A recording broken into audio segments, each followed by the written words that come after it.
นะไปดีพี่น้องวันนี้พอกับสวนนกเขาใหญ่คือเก่าติดเลยพี่น้องเลยคือบ่ได้ยินเสียงกู้เสียงหยังคุณแผนพี่น้องวันนี้ก็ออกมากับอาจารย์อูดพี่น้องตัวนกคือบ่คันจอบมาเบิ่งที่แม่นนกหยังเอาลุ้นน้ำกันพี่น้องนี่คือว่านกคือบ่คันว่าเป็นหยังเอาลงเบิ่งก่อนพี่น้องโอ้มานเลยพี่น้องนี่จักเสียงใดเด้อพี่น้องเด้อนี่คุณแผนคือบ่เฮ็ดคือว่า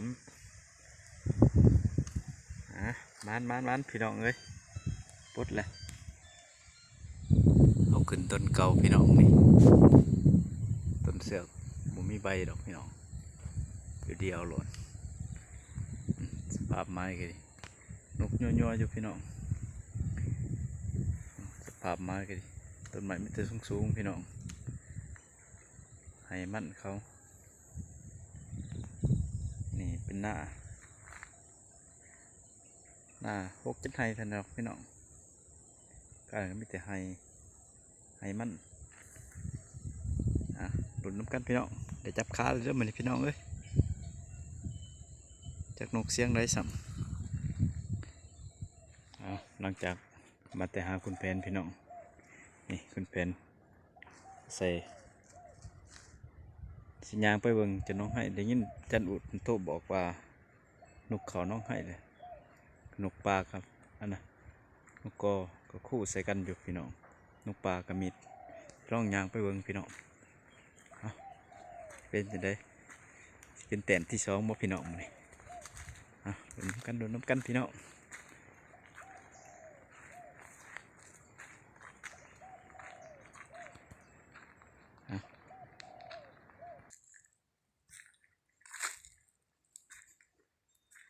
เบิ่งคืออันน่ะพี่น้อง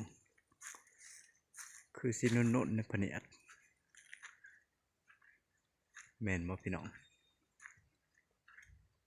ดูน้ำกันพี่น้อง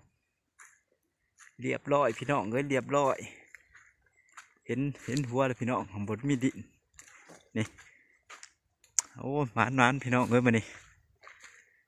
กำลังขึ้น2 แต้มเลยพี่น้องนี่แหละใส่กุ๊กใหม่บ่มีใบนี่พี่น้องนี่หวานเลยพี่น้องนี่นินแต่หางพุ่นขออนุญาตเอาลงก่อนพี่น้องนี่พี่น้องแต่น้องให้เห็ดบ่ให้พิษบังพี่น้องเอ้ยมานี่จักนกเสียงเลยพี่น้องมาแต่ยางเลาะก็ไกลกันพี่น้องยางเมืองต้นนี้มาทั้งนี้ต้นแหละพี่น้องจานอูดเป็นว่าต้นแหละจักเสียงได้พี่น้องเอ้ยนี่นกก็ดีพอนกปลามันหลายตัวปอดก้อนพี่น้อง2 แต้มเด้อพี่น้องมานี่พี่น้องก้นกี่ทีก้นทียิบเป็นดำพี่น้องบัวดำ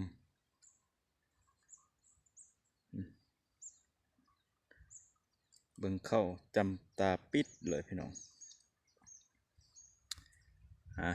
มันเลยพี่น้องเอ้ยมันนี่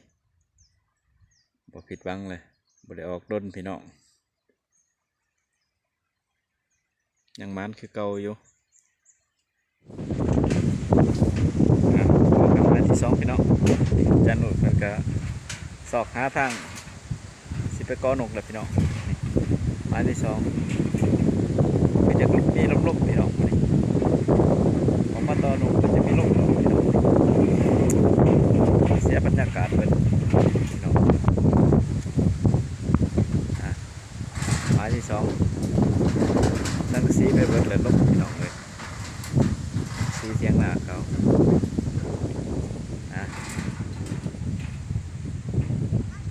แจนดูเพิ่ม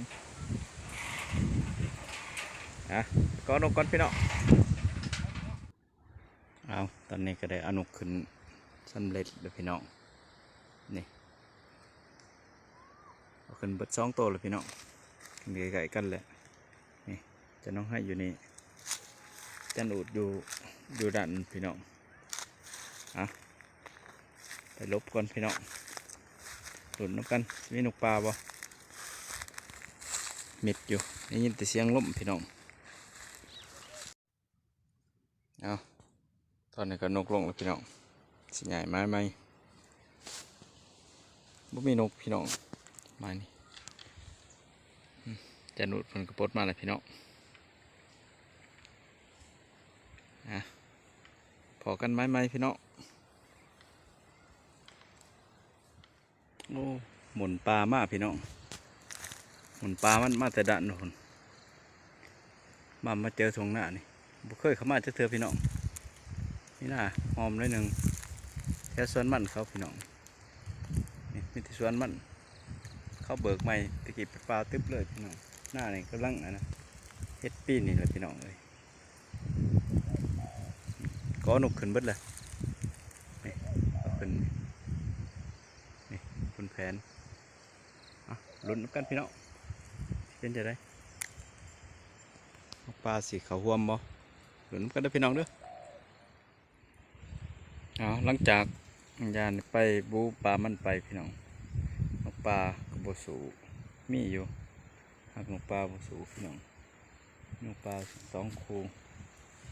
กระไดใหญ่มากไม้ใหม่เลยพี่น้องนี่ทงโพบันกระสะพี่น้อง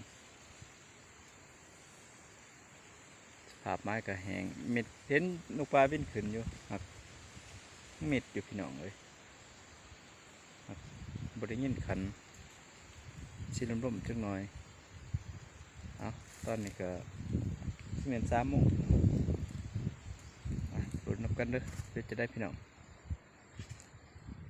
บางทีขึ้นข้อเดียวเราก็จะกลับบ้านเลยพี่น้องเลย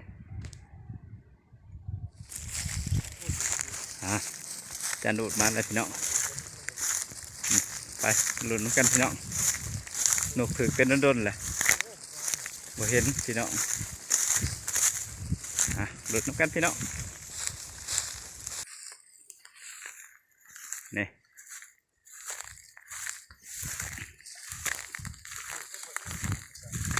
จะดูดมาแล้วพี่น้อง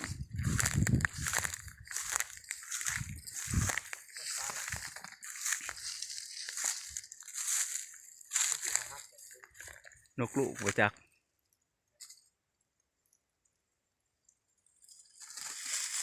นกลูกอะไร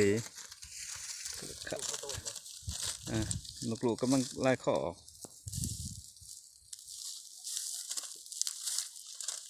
ตัวนี้มันสิลงตอนที่2นี่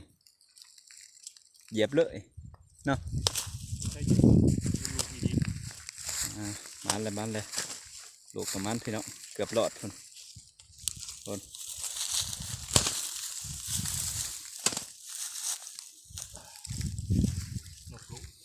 มันบุกคู่บุกทันเลยนกลูกไล่ข้อกำลังออกพี่น้องออกบาดทั้ง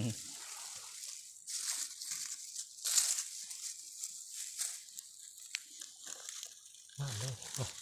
โอ้เบิกขมเถอะโอ้ขาใหญ่ดีนะบักใหญ่เลยคานเรื่องอีหุ่นนกลูกขาใหญ่ผู้แตกอีกผู้นี่แตกกะขนาดเลยลูกเลี้ยงหน่อยเนาะเลี้ยงหนักเนี่ยโอ้ยลูกอีลีไล่ข้อประทันออกมาหามเลยเนี่ยไล่ข้อกำลังออกสินนังโอ้กะขนาดนกเลยมาเลยพี่น้องเขาเต็มไม่ต้องมันหวอยลงหมามันลอยมาตัวที่2ตีนี่ตีนี่จะมาแดงเนี่ยนกมันกำลัง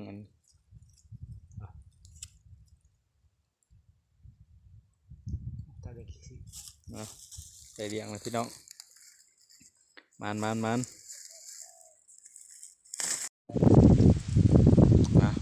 กลับบ้านแล้วพี่น้องจันได้3 แต้มมานี่พี่น้องนี่2จันดูตัว1 3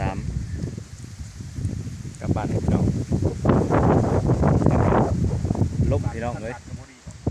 ากาศบุรีเป็นได้นกปลาก็ไปจากสูง